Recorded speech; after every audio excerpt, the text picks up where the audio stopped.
digital tools and what we've built here on FLAIA. We built a marketplace for alternative investment education, and traditional events, allowing GPs, co-investors, limited partners, investors to connect in one place. Some of the information here has slightly changed, but a lot of it is still the same since inception. FLAIA is a 501c6 non-profit association established in 2007 inside of the IRS tax code. We have been bringing together investors that are interested in alternative ways to invest their money. Since then, we've held over 200 in-person events. And then back in 2019, we started to really accelerate the transition to digital solutions. So here's a picture of me on the left, 1982. You can tell I got a like mini mullet. Excuse me. But I'm sitting on a desk in my bedroom in Providence, Rhode Island. And behind me is a Apple IIc computer. So I was always into technology from the beginning. I was into developing code and doing all that stuff. And I happened to be in a uniform. The uniform is my family. My grandfather started in 1949 a plumbing, heating, air conditioning business, and I was an employee of his. His side business was real estate, and he used to do multifamily real estate investing. And when his plumbing business was slow, he would put his time into his real estate assets. My mother started to manage some of those assets, and I think the early 80s, and he grew a very nice and successful portfolio of workforce housing. And my first job was pushing a broom, sweeping floors. So I got to see the whole gamut of managing a real estate portfolio. On the right-hand side is a more up-to-date picture of me. As you can see, I kept some of my boyish looks. The governor of the state of Florida at that time, today he's a senator. My wife, his wife, and my son on his 13th birthday, he was the only, kid at this event.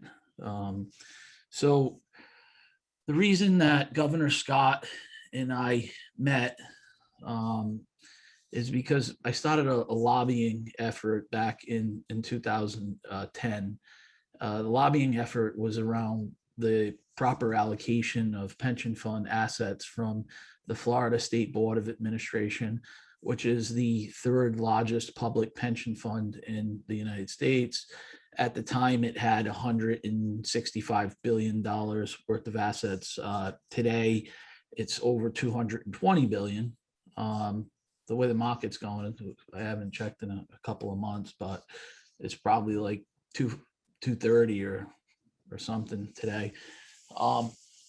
So the SBA, which is a local pension plan, it never allocated any of its funds to alternative investments. And I thought that was foolish. And I figured, hey, maybe, I should organize a group of people and we can get together and have a discussion with the board of trustees for this pension fund, which the governor, the chief financial officer, the attorney general for the state of Florida, they're actually the trustees of this pension plan. And it's run by Ash Williams, who's the chief investment officer, and have a discussion with them about, managing the money of the employees for the state of Florida and a lot of the local municipalities in a way that, basically conforms to best practices. So we started on this long road, and we got them to, to change some of their allocation policies and the size, the quantities inside some of the buckets. And we got them to make first time allocations to, to certain alternative assets.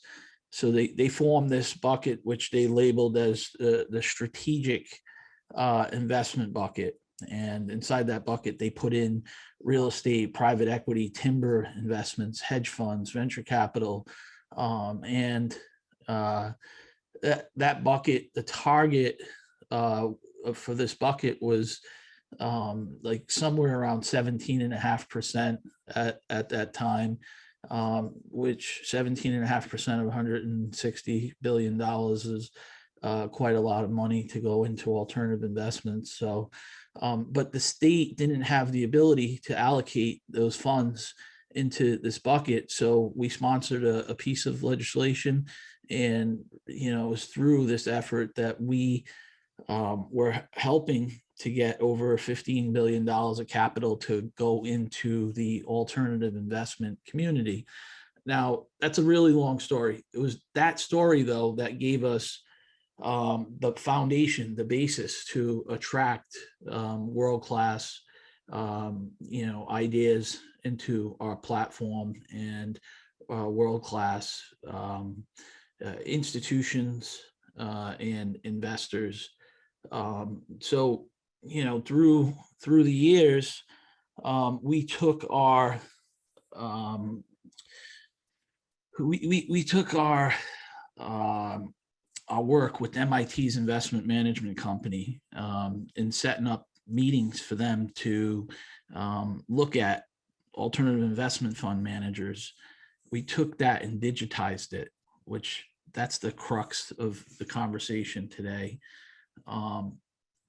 So MIT came to me in 2010 and said, look, we want to meet with 15 investment managers.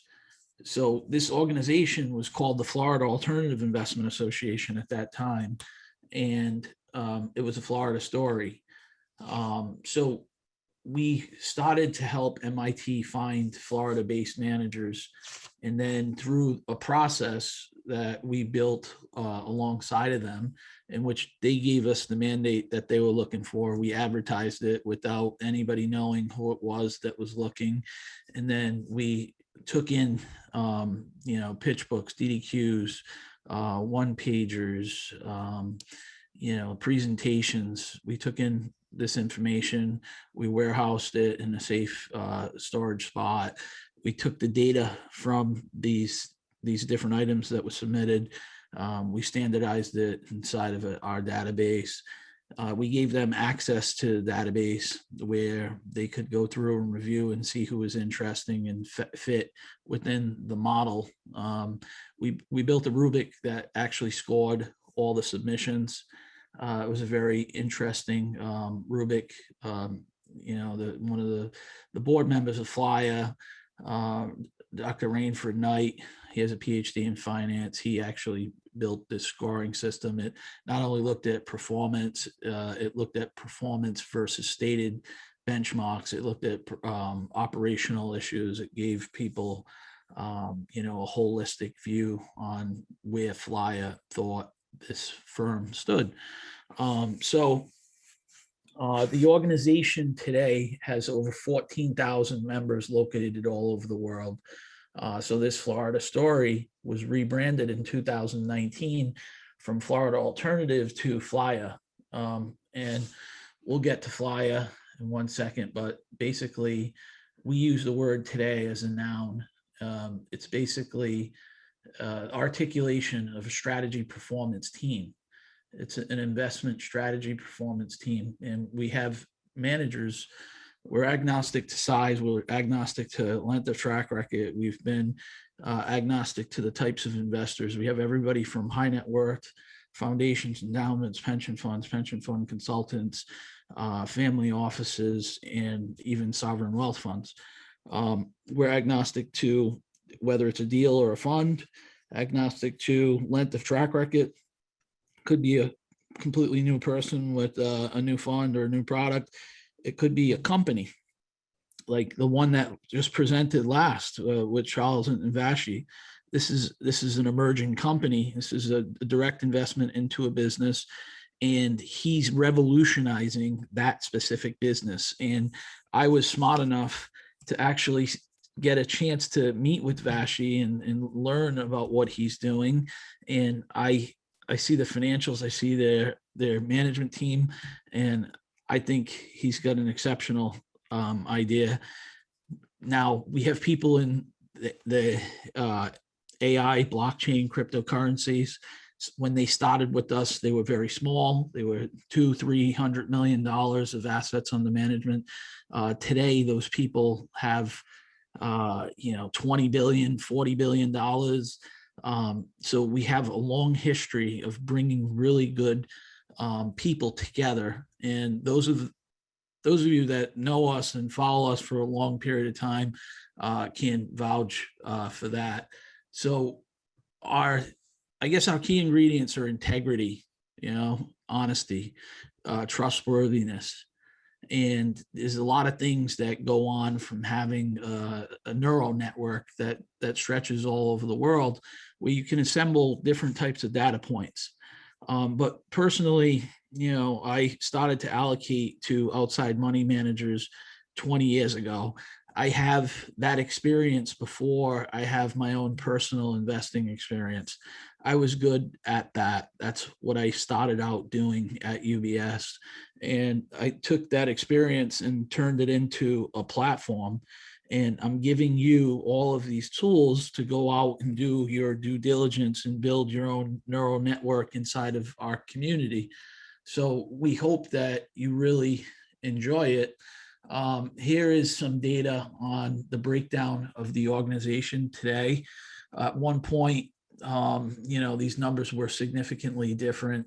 Private equity was much smaller. Hedge funds were much bigger. So today, there's a very nice blend, and you can see based on the percentages that, we have a lot of different categories covered, like 15% to family offices, 20% to private equity, 8% to RIAs, 3.8% to hedge funds, 9% to consultants, 7% to high net worth individuals. Here's your sovereign wealth sliver. Over here, you have public and private pension funds. So here's, from an investment perspective, we built a systematic approach to successful investing. What are the jobs that investors need to do when presented with an opportunity? So you need to do due diligence. All right. You have to look at the idea, see if the idea fits into your investment thesis. All right. So let's say you like real estate and you think hotels have an interesting opportunity set. All right. You have to go out there and listen.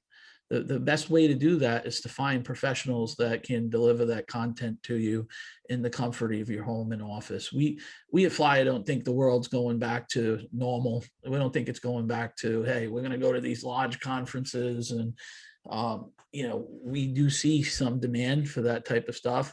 But we think that demand is going to peak out in the somewhat near term. And, we're going to be doing a hybrid model.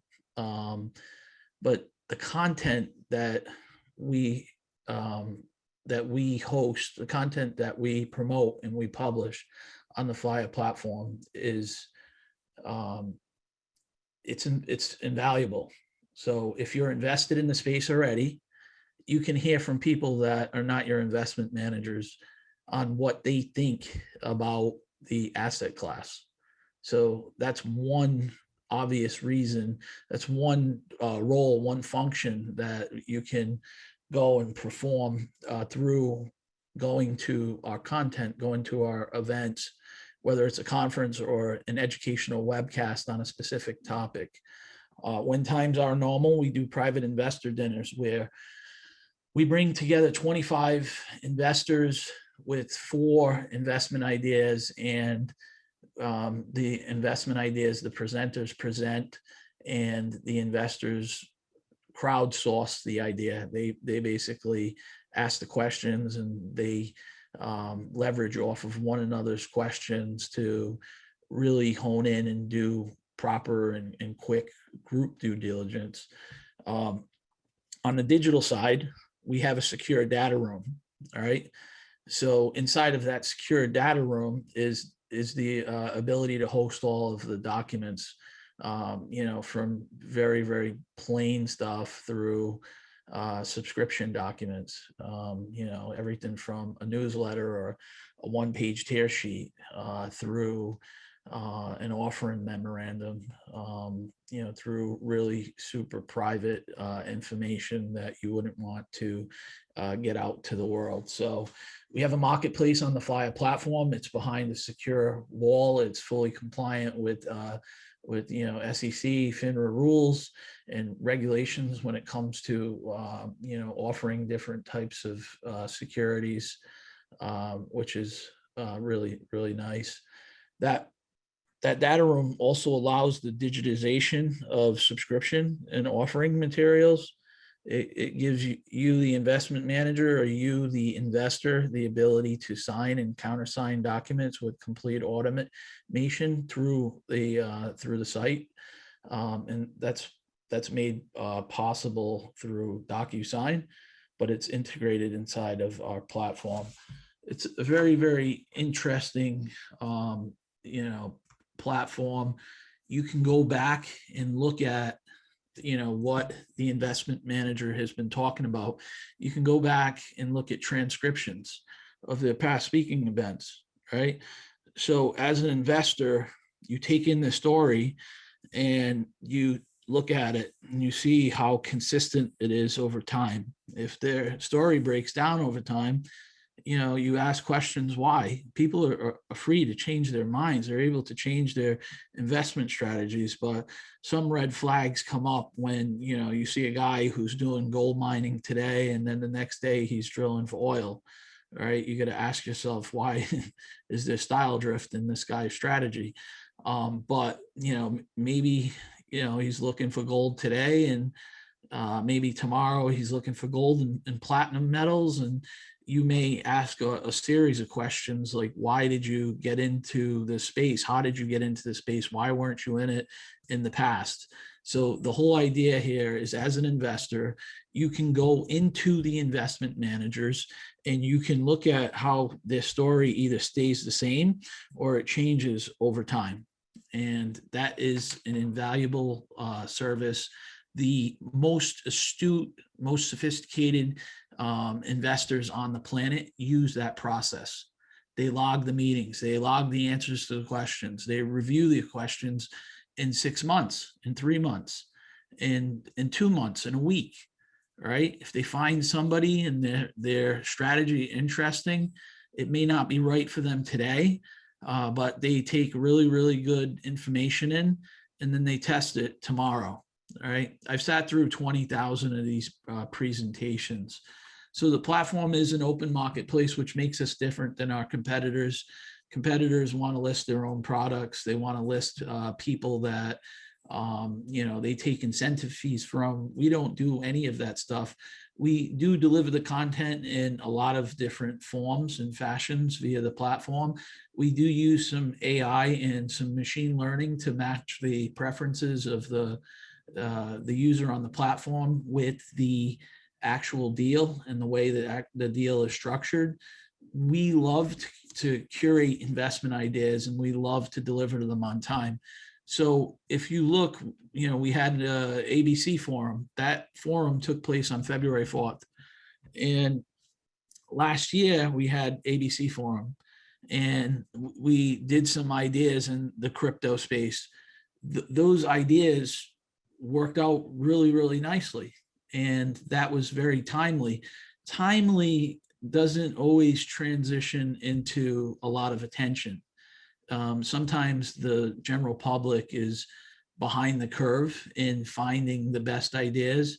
But what I can tell you inside of FLAIA is we have a very, very good track record at unearthing like good, timely ideas that are excellent ways to express macroeconomic themes, right? And the the reason we are able to do this is we're constantly talking to, we have our own views, and we're constantly talking to people who come into us and show various expressions of some of these macroeconomic views.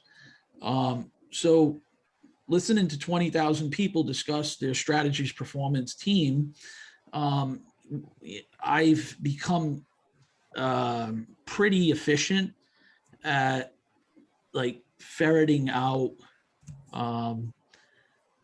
the tails, right? And then being able to see what's inside the middle and being able to spot like, hey, this is a bad guy, I want to stay away from him, or this is a great guy that I want to partner with, right? So, and then the other stuff that's in the middle, that's, maybe it's a great manager with a great track record, but I think the idea is sleepy, right? So there's that stuff too.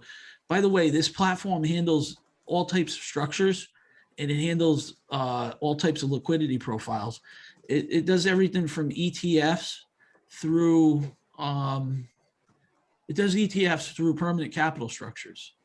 So with that said, I am going to transition to the back end of or the front end of our website here,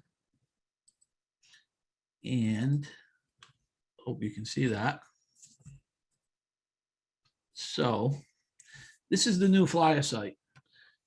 We built this site over the last 6 or 7 months, and I think in our space we probably have some of the most experience in doing live streams that's out there. I want to say we're number one on Zoom for live hosted content. We went live on March 26th, and we hosted all of this content.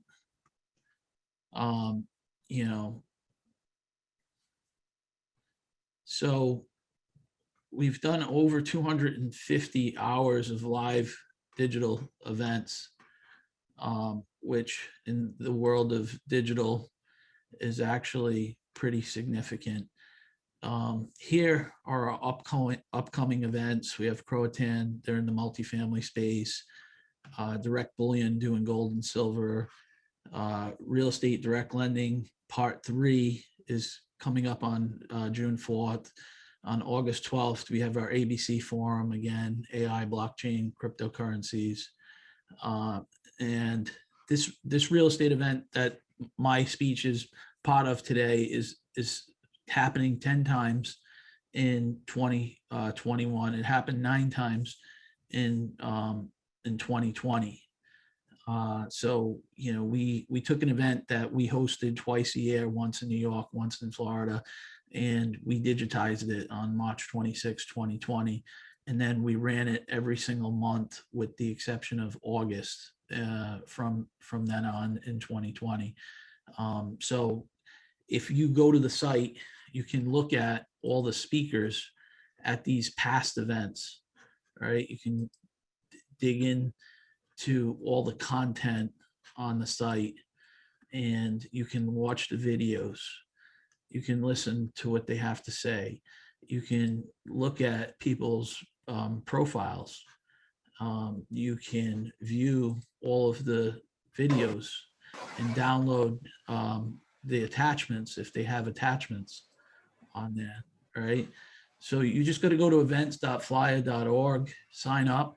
Once you sign up, start perusing around the actual platform and looking for interesting content to connect with. I would like to show you how you can host an event on the actual platform. And I'm going to do a hotel event here in real time. This looks like a fantastic vacation for me. I'm going to call this Opportunities in Distressed Hotels. And I'm going to select the date. So let's call it Thursday of this week. Select the time. Put it in the morning. I'm a morning person. Just throw in some of the content, throw in some of the bullet points.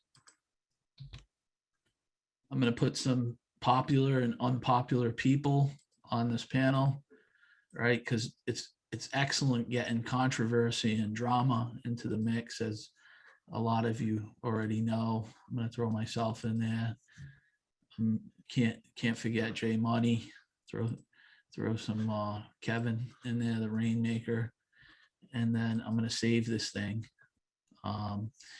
And so what's happening now is there's about 3 to 4 days worth of work of 7 people being done in the background here. This event was created on Zoom. The promotional email was created on Amazon. Everything's ready to rock and roll. It was all integrated with the bios. So if you want to look at my speaking opportunities, you may see a theme here. But you can go and look at anything that I've, listed in the past 12 months, and you can contact me if you like, or if you don't have to. And everybody has the ability to do this. And, there's a tremendous amount of detail that goes into, to building and promoting each of these events.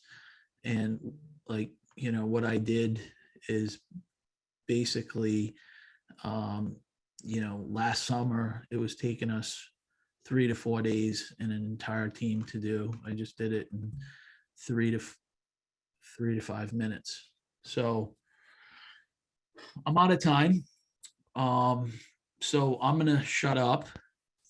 I thank you all for joining me and coming. Some of you keep coming back and listening and watching our development. I appreciate that.